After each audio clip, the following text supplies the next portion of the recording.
নমস্কার বন্ধুরা, আপনারা দেখছেন রিপোর্টার বাংলা। বন্ধুরা, রাজ্যে নারী সুরক্ষার ব্যাপারে রাজ্য কতটা পিছিয়ে আছে এবং রাজ্যের যে যত কিছু ঘটনা ঘটছে, খুন হোক, চুরি হোক, ধর্ষণ হোক, মানে শ্লীলতাহানি, প্রত্যেকটা বিষয় কিন্তু যাদের নাম জড়াচ্ছে তারা হচ্ছে তৃণমূল কংগ্রেস। তো বর্ধমান শহরে এরকম একটা ঘটনা উঠে আসছে। সম্পূর্ণ বিষয় আপনাদের আমি বলবো, তার আগে আপনারা ভিডিওটা দেখুন। কি অভিযোগ করছেন ওই মহিলা, আগে আপনারা ভিডিওটা দেখুন। হাই ফ্রেন্ডস, তোমরা সবাই কেমন আছো? আমার প্রচুর অত্যাচার হচ্ছে, আমাকে ঘরে থাকতে কেউ দিচ্ছে না, এমন পথ করেছে আমার সুইসাইড ছাড়া পথ নেই। আমার একদম আমাকে ঘরে থাকতে দিচ্ছে না, এমনই বলছে তোকে থাকতে গেলে আমাদের সাথে শুতে হবে। এ কেমন বিচার, এ কেমন পশ্চিমবাংলা, এ কেমন দেশ, আর দেশের মানুষরা কেমন? কাকে আমরা বিশ্বাস করব? কাকে? আমার শুধু একটাই কথা, আমাদের মেয়েদের যে অত্যাচার হচ্ছে তার বিচার চাই, আর কিছু চায় না। আমার দেশে যত মন্ত্রী আছে তার কাছে একটাই অনুরোধ, বিচার চাই। আজকে এরা হচ্ছে মানে পরের স্পর সব কিছু করে যাচ্ছে, কোনো বিচার নেই এদের দিনের পর দিন খিদের চাহিদায় মানে বেড়ে যাচ্ছে, আর কিছু না। আমাদের যখন কিছু হয় আমাদের মেয়েদের চরিত্রের উপরে দাগ, আমাদের কাপড়ের উপরে, কিন্তু আমরা কাপড় খারাপ করেছি। আমি কিছু চাই না, আমি চাই যেন আমরা স্বাধীনভাবে মেয়েরা চলতে পারি। রাতে বিরে সবসময় ভয়ে ভয়ে থাকতে হয়। আমাদের যত দেশে মন্ত্রী আছে সবারই আছে হাত জোর করে একটা অনুরোধ, আমাদের স্বাধীন চাই। আমাদের কিচ্ছু চাই না, আমরা স্বাধীনভাবে বাঁচতে চাই, আর কিচ্ছু না।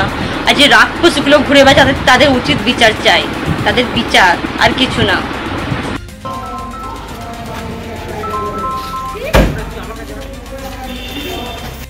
তো বন্ধুরা, আপনারা ভিডিওটা দেখলেন। এবার আপনাদের একজন তৃণমূল নেতার ভিডিও দেখাবো। উনি কি বলছেন, মানে সাফাই দিচ্ছেন যে যদি সিপিএম না থাকে বা বিজেপি না থাকে তাহলে আমরা কি করতে পারি, আমরা কি করব, তাহলে ধর্ষণ কে করবে? তৃণমূলই করবে। মানে কি বলতে চাইছেন পরিষ্কারভাবে দেখুন।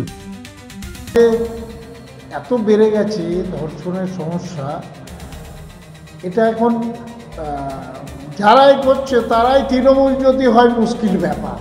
এখন বিজেপি তো নেই, সিপিএম নেই, আমরা কি করব? বাংলার মানুষ কি করবে? সামাজিক সমস্যাটাকে রোধ করতে হবে, এরকম বললে হবে না। তৃণমূল সিপিএমরা নেই তো দর্শন করবে কি? বিজেপি নেই, দর্শন করবে কি? এখন যারা করছে তারা তৃণমূল। তো এবার আপনাদের জানাচ্ছে এই ঘটনা হচ্ছে বর্ধমান শহরে একটি তৃণমূল কার্যালয় রয়েছে, তার পাশে একটি স্বেচ্ছাসেবী সংগঠনের ঘর রয়েছে। সেই ঘরের মধ্যে একটি মহিলাকে দিনের পর দিন নির্যাতনের অভিযোগ উঠেছে এই রাজ্যের শাসক দলের কিছু গুন্ডা বাহিনীর বিরুদ্ধে। মানে তারা তৃণমূল কংগ্রেসেরই কর্মী। তো তাদের বিরুদ্ধে এই অভিযোগ, এবং তাদের নেতা তো দেখলেন কীভাবে সাফাই দিচ্ছে। নেত্রী যেরকম, নেতা সেরকম, একই কেস। দেখুন, মানে ফ্যাক্টরি যেরকম হবে তার প্রোডাক্টও কিন্তু সেই একই রকম হবে। মানে এই হচ্ছে বর্তমান পশ্চিমবঙ্গের পরিস্থিতি। শুধু মুখে মুখে বড় বড় বাতেলা, নারী সুরক্ষায় বাংলা এগিয়ে, এই সুরক্ষা, মানে কিচ্ছু নেই। পুরো রাজ্যটাকে একদম ধ্বংসের পথে শেষ করে দিয়েছে, মানে ধ্বংস করে দিয়েছে পুরো রাজ্যটাকে। আর সম্পূর্ণ হচ্ছে এই রাজ্যের মানে যিনি শাসক দলের প্রধান রয়েছে তার মানে কি বলবো, অপদার্থতার জন্য। তিনি কোনো কিছু করতে পারছেন না পারছেন আটকাতে।